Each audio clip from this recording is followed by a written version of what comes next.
वनों की कटाई, अवैध खनन और अनियोजित शहरीकरण ने आज अरावली पर्वत श्रृंखला को संकट में ला दिया है। सुप्रीम कोर्ट के द्वारा एक आदेश पारित किया गया। अरावली पर्वत श्रृंखला जो है अब और भी अधिक खतरे में आ गई है। ये जो हरे भरे जो जंगल दिख रहे हैं, ये आने वाले समय में बहुत ही जल्द हो सकता है नष्ट हो जाए। इस पर्वत में बहुत सारे पत्थर हैं। इस पत्थर को छोटे छोटे भागों में बांटकर बजरी का निर्माण करके इस तरह से बिल्डिंग का निर्माण किया जा रहा है। अरावली थार मरुस्थल को गंगा के मैदान पर अतिक्रमण करने से रोकती है। जो हम बस्तर को साल होने को द्वीप कहते हैं, क्या पता आने वाले समय में वो बंजर भूमि ही दिखे।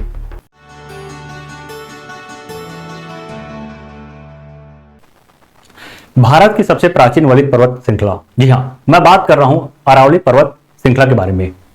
यह भूवैज्ञानिक दृष्टि से ही नहीं, अपनी सांस्कृतिक, आर्थिक और पर्यावरणीय दृष्टि से भी महत्वपूर्ण स्थान रखता है। वनों की कटाई, अवैध खनन और अनियोजित शहरीकरण ने आज अरावली पर्वत श्रृंखला को संकट में ला दिया है। जी हां, मैं निरंजन कमलेश स्वागत करता हूं आपके अपने दिल्ली एकेडमी के ऑनलाइन प्लेटफॉर्म पर। आज हम चर्चा करेंगे अरावली पर्वत श्रृंखला के बारे में। आज अरावली पर्वत श्रृंखला जो कि संकट में है, तो ये संकट में आज क्यों है? तो जैसे कि हमने थंबनेल में भी देखा कि कुछ समय पहले सुप्रीम कोर्ट के द्वारा एक आदेश पारित किया गया, जिसमें यह कहा गया कि जो रिपोर्ट केंद्र सरकार के द्वारा पेश किया गया है उसे मान लिया गया है। तो जो रिपोर्ट पेश किया गया है इस मामले में बहुत ही इंपॉर्टेंट हो जाता है कि अरावली पर्वत श्रृंखला जो है अब और भी अधिक खतरे में आ गई है। क्या है रिपोर्ट और अरावली पर्वत श्रृंखला के बारे में हम जानकारी इस वीडियो के माध्यम से लेंगे। चलिए आगे बढ़ते हैं। सबसे पहले तो मैं आपको बता दूं अरावली पर्वत श्रृंखला भारत के नक्शे में कहां पे स्थित है। देखिए, यदि हम बात करते हैं अरावली पर्वत श्रृंखला की, तो यह अरावली पर्वत श्रृंखला गुजरात से लेकर हरियाणा तक फैला हुआ है, यानी कि 3 राज्य और 1 केंद्र शासित प्रदेश तक यह फैला हुआ है। जहां हम बात करते हैं राजस्थान की, तो राजस्थान के 80% क्षेत्र में यह पर्वत श्रृंखला फैला हुआ है और वहीं 20% जो क्षेत्र है गुजरात, दिल्ली और हरियाणा में हम देखते हैं। तो यह हमारा इसका स्थिति है कि भारत के नक्शे में हम इसे कहां पे देखते हैं। ठीक, यदि हम इसकी और जानकारी लेते हैं तो देखिएगा यहां पे यदि हम बात करें तो यह अरावली पर्वत श्रृंखला है। अरावली पर्वत श्रृंखला के यदि हम बात करते हैं बाई ओर, तो यहां पे हम थार के रेगिस्तान को देखते हैं और वही इसके इस तरफ जो है गंगा का मैदान है। तो ये अपने भूवैज्ञानिक दृष्टि से बहुत ही इंपॉर्टेंट रखता है। क्यों इंपॉर्टेंट रखता है उसको हम और भी आगे देखेंगे। चलिए आगे हम बढ़ते हैं। देखिए, सबसे पहले तो आप ये देख लीजिए, ये अरावली पर्वत श्रृंखला है, किस तरह से ये हरा भरा है। लेकिन जैसे कि मैंने आपको बताया, सुप्रीम कोर्ट के द्वारा केंद्र सरकार के प्रस्ताव को मान लिया गया है और अरावली का एक नया परिभाषा तय किया गया है। और इस नई परिभाषा के तहत ये जो हरे भरे जो जंगल दिख रहे हैं, ये आने वाले समय में बहुत ही जल्द हो सकता है नष्ट हो जाए। देखिए, तो सबसे पहली बात कि चर्चा में क्यों, तो मैंने आपको बताया कि पर्यावरण, वन और जलवायु परिवर्तन मंत्रालय के द्वारा एक नई परिभाषा दी गई, एक नया रिपोर्ट पेश किया गया। इस रिपोर्ट में यह कहा गया कि जो अरावली पर्वत श्रृंखला है, उस पर्वत श्रृंखला के जितने भी पर्वत है, अगर वो 100 मीटर से कम है, यदि उसकी ऊंचाई 100 मीटर से कम है, तो उसे जो है पर्वतमाला में शामिल नहीं किया जाएगा, अरावली पर्वतमाला में शामिल नहीं किया जाएगा। तो देखिए, माननीय सुप्रीम कोर्ट द्वारा केंद्र सरकार के एक पैनल की सिफारिश को स्वीकार करने के बाद अरावली पर्वतमाला की परिभाषा बदल दी गई है। ठीक, अब सबसे बड़ी बात यह है कि जो पर्वतमाला है अरावली की, तो ये जो है इसकी यदि हम कुल लंबाई की बात करते हैं, जो गुजरात से हरियाणा तक जाता है, ये लगभग 690 किलोमीटर की लंबाई में है। अब इस लंबाई में लगभग 90% क्षेत्रफल जो कि 100 मीटर या उससे नीचे तक की पर्वत है, तो ये जो 90% क्षेत्र है, अब इसे अरावली पर्वत श्रृंखला में शामिल नहीं किया जाएगा। ठीक, तो अब इससे क्या नुकसान होगा? तो इससे ना सिर्फ अरावली के एक बड़े हिस्से को संरक्षण से बाहर कर देगा, बल्कि अंधाधुंध खनन को और बढ़ावा देगा। इससे क्या होगा? दिल्ली या राष्ट्रीय राजधानी क्षेत्र में प्रदूषण काफी ज्यादा बढ़ जाएगा। इससे हजारों साल पुरानी इस पर्वत श्रृंखला के अस्तित्व पर गंभीर संकट पैदा हो जाएगा। तो यह है बहुत ही इंपॉर्टेंट पॉइंट जो आपको ध्यान में रखना चाहिए। ठीक है, याद रखेंगे। अरावली की नई परिभाषा तय की गई है। इसके तहत यह कहा गया है कि 100 मीटर से यदि कम की यदि कोई पर्वत है तो उसे अरावली पर्वत श्रृंखला में शामिल नहीं किया जाएगा। और इस तरह से 90% क्षेत्र को हम ये देखते हैं जो अरावली पर्वत श्रृंखला से बाहर हो गया है। अब वहां पे पूरी तरह से यानी कि स्वतंत्र रूप से खनन या बस्तियां का निर्माण किया जा सकता है।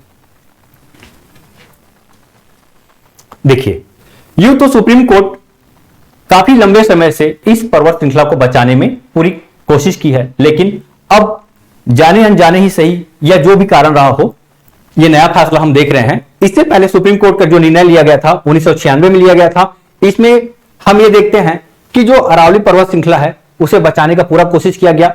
2002 की यदि हम बात करते हैं तो यहां पे हरियाणा क्षेत्र में जो खनन गतिविधि है उस पर रोक लगा दी गई।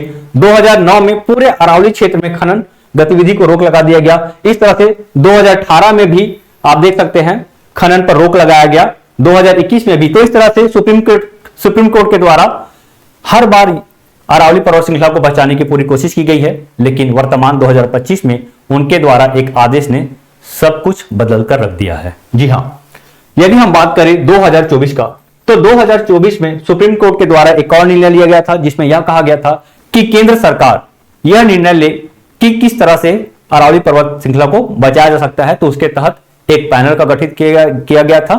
तो इसी पैनल के द्वारा यह कहा गया कि 100 मीटर से यदि कोई नीचे की पर्वत है तो उसे अरावली पर्वत श्रृंखला में नहीं माना जाएगा। समस्या इस बात की है कि यह जो 100 मीटर की जो ऊंचाई है यह समुद्र तल से नहीं है। यदि समुद्र तल से होती तो शायद यह बच भी जाती, लेकिन इसकी जो ऊंचाई है वहां की स्थानीय स्थिति के आधार पर है। ठीक, तो जब भी वहां पे किसी पर्वत की ऊंचाई मापा जाएगा तो समुद्र तल से नहीं बल्कि उस स्थान से लिया जाएगा जहां पे वह पर्वत स्थित है। देखिए, यदि हम बात करते हैं राष्ट्रपति भवन का, आप देख सकते हैं कितनी खूबसूरत है ये राष्ट्रपति भवन। तो ये जो राष्ट्रपति भवन है ये इसी पर्वत श्रृंखला के अंतिम छोर यानी कि बात करते हैं रायसीना हिल की, ये राष्ट्रपति भवन का निर्माण हुआ है। देखिए, सबसे बड़ा समस्या ये होता है कि यहाँ पे जो खनन की प्रक्रिया इतना अंधाधुंध तरीके से हो रही है, और अंधाधुंध तरीके से क्यों हो रही है इसके पीछे का सबसे बड़ा कारण है कि इस पर्वत में बहुत सारे पत्थर हैं। इस पत्थर को छोटे छोटे भागों में बांटकर बजरी का निर्माण करके इस तरह से बिल्डिंग का निर्माण किया जा रहा है। ठीक, सुप्रीम कोर्ट के निर्णय के बाद बहुत सारी खबरों में यह चीज रहा कि खनन निर्माण के लिए खुलेगा नया रास्ता, पर्यावरण पर मंडराया खतरा। तो हर न्यूज़पेपर ने इस टॉपिक को अपने पेज पे जगह दिया है। इसमें हम देख सकते हैं कि किस तरह से यह जो यहां पे हम देख रहे हैं कि अरावली की नई परिभाषा बन गई है। और सबसे बड़ी समस्या यहां पे 4 मुख्य बिंदु को हम यहां पे देखेंगे, जैसे कि यहां पे जो समस्या उत्पन्न होगी आने वाले समय में, जहरीली हवा और स्वास्थ्य पे प्रभाव पड़ेगा, रेगिस्तान का विस्तार होगा, जलवायु परिवर्तन बढ़ेगी और किसानों की आजीविका में भी प्रभाव पड़ेगा। तो इन 4 बिंदु को हम खासतौर पे देखेंगे इस वीडियो में। लेकिन उससे पहले छोटा सा परिचय अरावली पर्वत श्रृंखला के बारे में हम जान लेते हैं। तो देखिए, अरावली पर्वत श्रृंखला जो गुजरात से राजस्थान होते हुए दिल्ली तक एक विस्तृत है, जिसकी कुल लंबाई 692 किलोमीटर, चौड़ाई 10 से 120 किलोमीटर के बीच है। यह पर्वतमाला एक प्राकृतिक हरित दीवार के रूप में कार्य करती है। प्राकृतिक हरित दीवार के रूप में कार्य करती है, इसका मतलब यह है, यदि हम इस पर्वतमाला की बात करते हैं तो देखिए ये जो भारत के मैप है, तो यहां पे हम इसे देखते हैं। तो प्राकृतिक हरित दीवार का मतलब यह है कि इस तरफ जो थार रेगिस्तान है, यहां से जो धूल के कण आते हैं, ठीक, या बालू के कण आते हैं, तो इन बालू के कण को रोकने का कार्य करती है। दूसरा पॉइंट यदि हम बात करते हैं तो जो मानसून आती है, तो ये मानसून इस तरह से आती है, और इस मानसून के आने के कारण क्या होता है, इधर का जो मानसून है ये यहां पे रुक जाती है, और एक तरफ जो मानसून है इसके समानांतर आगे बढ़ते हुए हिमालय की ओर बढ़ती है।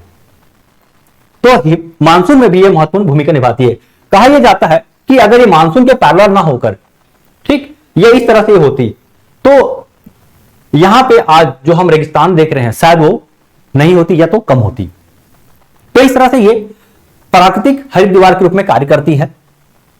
मैंने आपको बताया कि 20% हिस्सा जो है हरियाणा, दिल्ली और गुजरात में है, बाकी 80% हिस्सा जो है राजस्थान में है।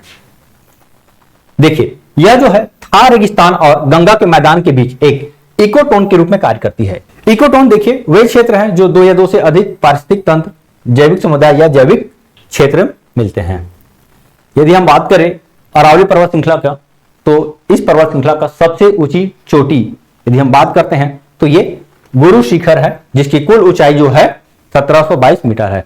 यह प्रीलिम के दृष्टि से बहुत इंपॉर्टेंट है, कई बार एग्जाम में पूछा भी गया है कि सबसे ऊंची चोटी अरावली पर्वत श्रृंखला की कौन सी है, तो याद रख लेंगे गुरु शिखर, जो कि राजस्थान में पड़ता है। तो ये छोटा सा परिचय है अरावली पर्वतमाला के बारे में। अब हम बात करते हैं यहां पे अरावली पर्वत का क्या महत्व है।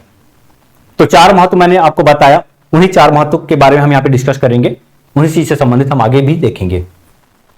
देखिए, अरावली थार मरुस्थल को गंगा के मैदान पर अतिक्रमण करने से रोकती है। मैंने आपको बताया कि यदि हम यहां पे अरावली की बात करते हैं तो इस तरफ जो है थार का रेगिस्तान, तो इस थार के रेगिस्तान को आगे बढ़ने से ये रोकती है। और इसका फायदा ये होता है कि जो गंगा का मैदान है, जो सबसे ज्यादा उपजाऊ क्षेत्र है, तो इस उपजाऊ क्षेत्र को बनाए रखने में बहुत ही महत्वपूर्ण भूमिका निभाती है। अब आप सोचिए, यदि 100 मीटर से ऊंचाई वाली पर्वत को काट दिया जाए, हटा दिया जाए, तो ये जो पर्वत श्रृंखला खत्म ही हो जाएगा लगभग। तो इस तरह से जो रेगिस्तान है ये आगे बढ़ते हुए यहां गंगा के मैदान तक भी पहुंच जाएगी। तो इससे प्रभाव क्या होगा, इस क्षेत्र में जो कृषि संपदा है वो खतरे में आ जाएगी। इस पर्वतमाला में 300 स्थानीय पादप और 120 पक्षी प्रजातियां पाई जाती हैं। और यदि हम बात करें तो इसी क्षेत्र में माउंट आबू वन्यजीव अभयारण्य और सरिस्का टाइगर रिजर्व भी पाया जाता है।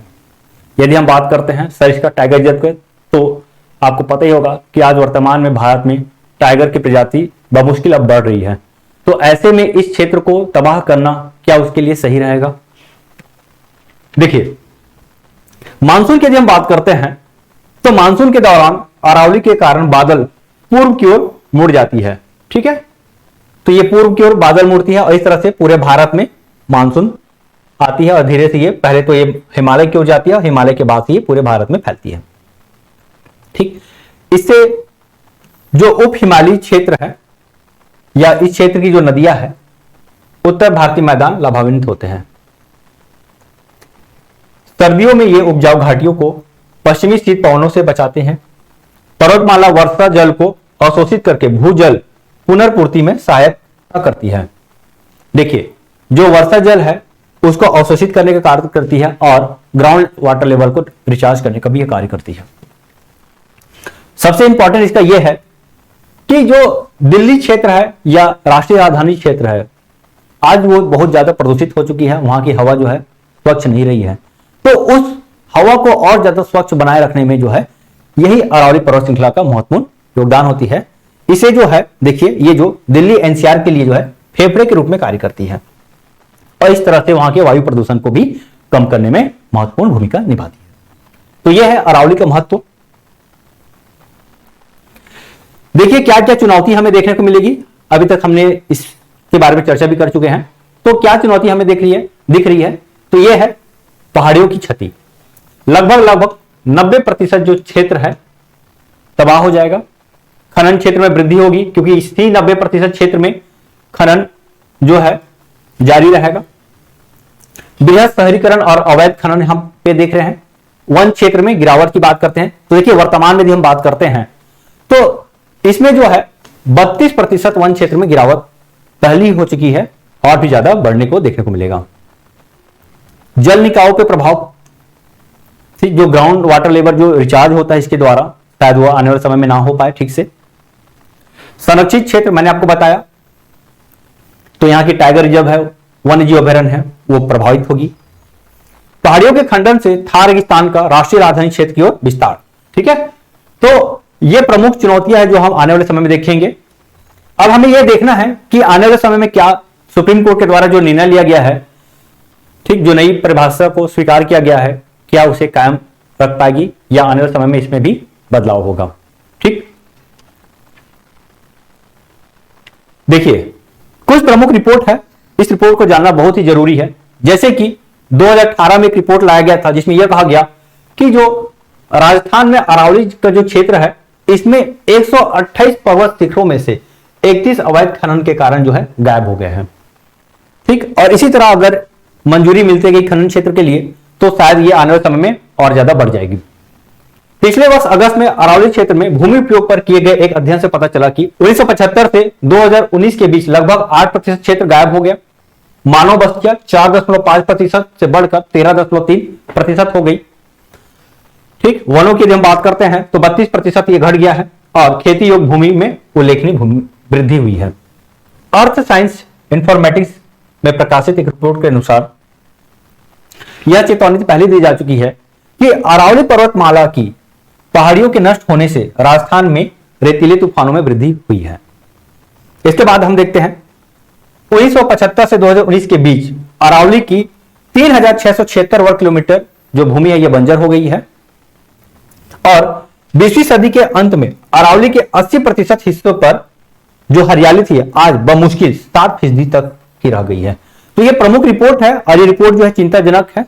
ठीक, आप यदि मेंस एग्जाम दे रहे हैं और इससे संबंधित कुछ आता है तो आप इन रिपोर्ट को उसमें रख सकते हैं।